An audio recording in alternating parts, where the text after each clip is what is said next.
In today's video, we're going to be talking about 10 words that are really hard to pronounce. And if you already speak English, if you're a native speaker, you still might think that some of these words are really hard to pronounce because they're just hard to pronounce. I mean, when you look at them, you're going to know. But that's not the only reason. I'm going to tell you why they're hard to pronounce, and I'm going to tell you the right way to pronounce them so that you don't make mistakes. Although sometimes even native speakers make mistakes with these words. My name's Christopher Huntley, and I'm from chrisamericos.com, where we help you speak better English in 30 days or less. And yes, it can happen for you. Go to chrisamericos.com to learn more about that. And we would love to speak with you at our next lesson. But today, we're talking about 10 words that are really hard to pronounce. And the first one is though. And when you see the letters that are in this word, you probably don't think it looks like though, right? Though kind of sounds like THO. Why? English. What is the problem, English? Why can't you just write words how they look or how they sound? Why can't you make it easier? I don't know. I'm with you. I don't like all these silent GH words, but we have a lot of them in our list today. So this word is though. And we usually use it in a sentence to show that something is different from what we expected. Like, it didn't rain, I still brought my umbrella though. Or, although I brought my umbrella, it didn't rain. So we have the word although, which is very similar to this word. And they sound the same, and it looks like we just cut off the A and the L from the beginning of the word. This word is though. And it's really important that we talked about the first word, though, because the next words look very similar to this word, but they sound different because English is a crazy beast that you have to tame. Come here, English. So check this out. If we add the letter R after TH in the word though, then it's not though anymore, and it's not throw. No. It is not throw.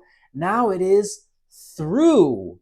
So now the O-U-G-H makes the ooh sound instead of the O sound. Isn't that crazy? Yeah, I agree with you, sister. Now the word through has a lot of different meanings, but it's basically talking about going from one side to the other. Like you could say, the ghost flew through the wall, or he hit the ball through the window. Hey! So this word has an R in it, and it is through, but when we take the R away, it's just though. But here's something else that we can do. We can add a T to the end of it, and then it's not though, and it's not through. Instead, it's just thought.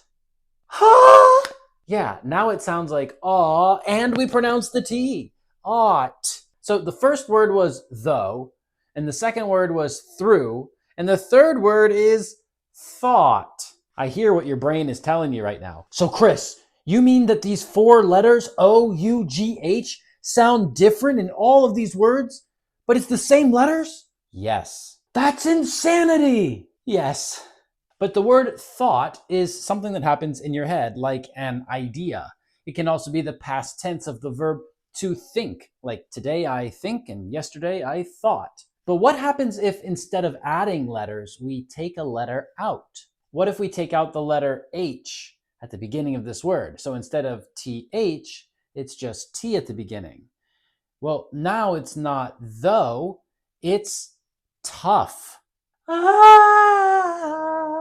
So sometimes this four-letter combination of O-U-G-H sounds like O, sounds like oo, sounds like aw, and sounds like uff. Why does anybody want to learn English? Yes, this word is tough. And the reason I'm including it in this video is it's tough to remember how to pronounce this word.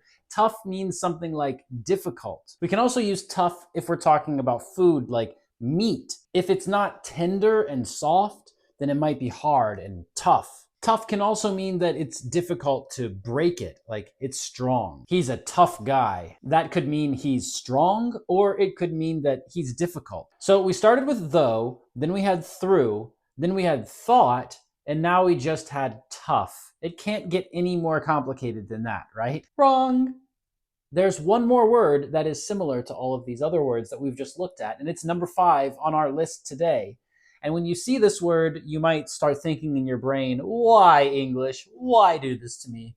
Why? Have some mercy. But this word is thorough. If you do something thoroughly, it means that you do all of the steps, or you do it very carefully, or you pay attention to all of the details. You do it very correctly. You do it thoroughly. So at the end of this word, we have ROUGH. And we just had the word TOUGH. TOUGH was tough. So it looks like we should say rough at the end of this word. Rough, rough. Yes. But that's not what we're going to do because this is English and it's full of surprises. So instead, it's thorough. Thorough. Say it with me now. Thorough. Thorough. Do it how Kevin does it with a creepy smile. Thorough.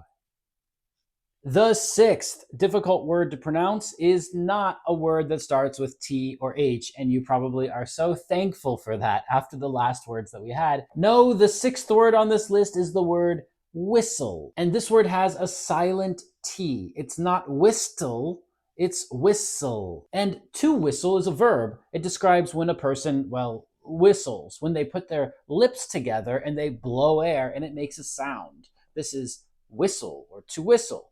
There's also a thing that you can blow into that makes a loud sound. People use this in sports events a lot. It's called a whistle. So remember, this word has a silent T. The word is whistle. And some people say, don't whistle indoors or don't whistle inside.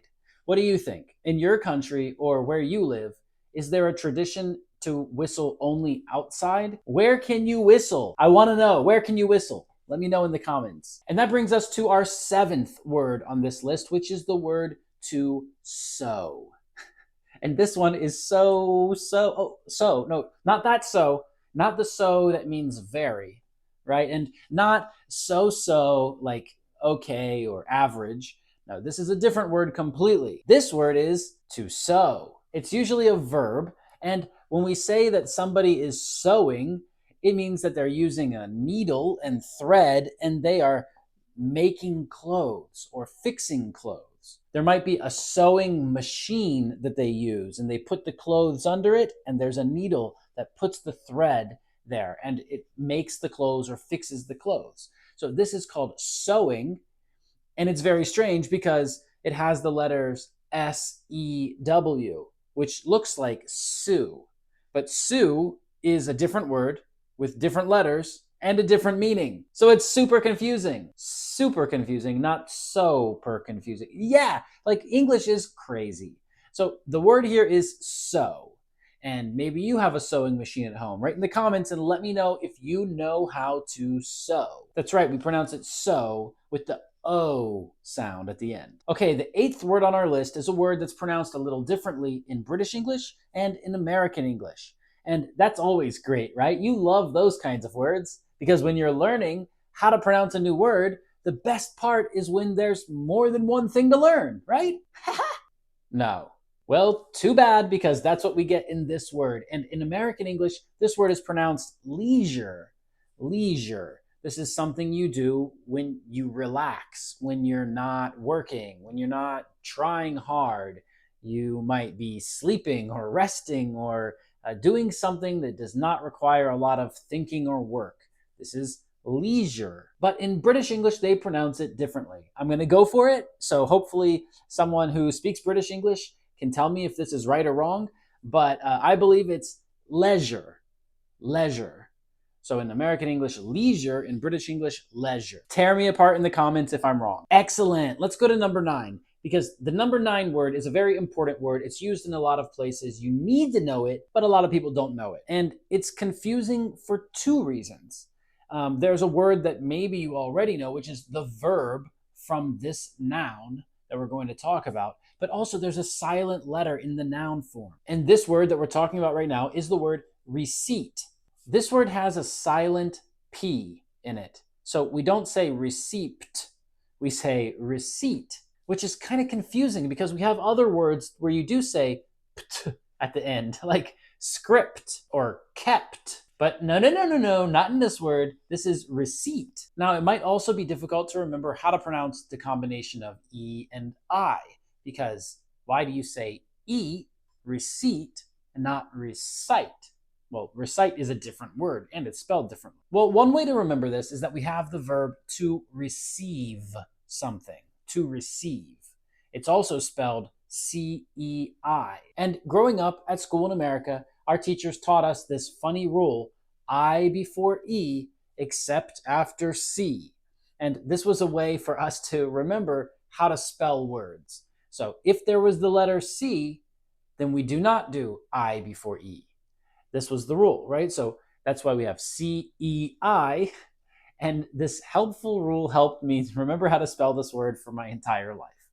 Now, does this rule work 100% of the time? No, nothing does really, but it can be helpful. And it works in this case, so let's use it. What is a receipt? A receipt is a piece of paper that you get back from a shop or someplace where you buy something after you pay.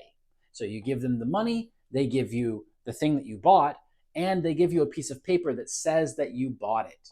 That's a receipt. What it really says is that they have received money from you. All right, let's go to our 10th and last word of this video. But before we jump into that, let me know in the comments, do these pronunciation videos help you?